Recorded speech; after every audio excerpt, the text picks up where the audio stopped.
Hi, Nay. Happy Mother's Day.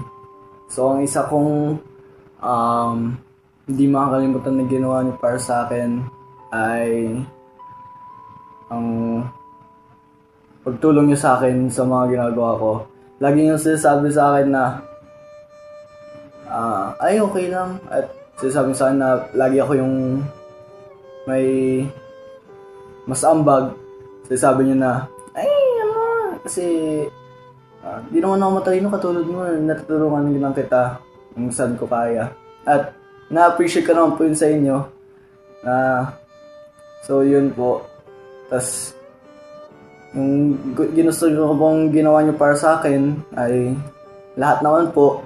Nagluluto niyo po ako araw-araw nung nakatira po ako dyan. At hindi ko po yung makalimutan kasi syempre po lagi po masarap luto niya.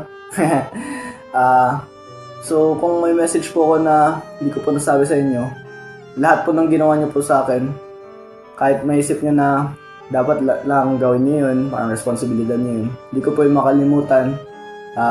So salamat na lang po sa lahat. Sana po mapuntahan ko po kayo dyan. Sana po mabayaran ko po lahat ng nagawa ko po sa inyo kung sakali. At yes, happy Mother's Day po. Thank you po sa lahat. At sana po mabuhay po kayo hanggang 250. Bye!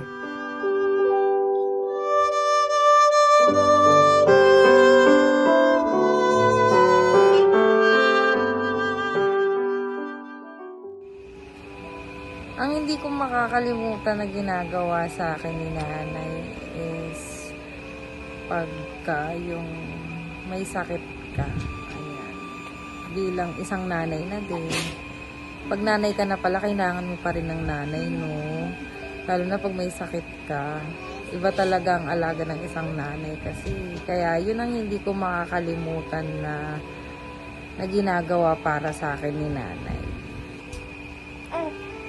Yung hindi ko pa nasasabi sa kanya na gusto kong sabihin. Actually, hindi ko pa rin siya, paano ba?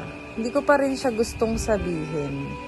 Kasi, pinagpipray ko talaga yun. Lagi ko yun pinagpipray, yung specific na gusto kong sabihin sa kanya. At gusto kong gawin para sa kanya. Gawin at sabihin para sa kanya. Hindi ko siya masasabi ngayon kasi talagang pinagpipray ko yun at nilalaban ko sa prayer yun. Kaya, for now, masasabi ko lang, we love you, Nay. Thank you for taking care of us, lalong-lalo na yung welfare ng mga anak ko. Maraming salamat. At Happy Mother's Day sa atin. Yun lamang po.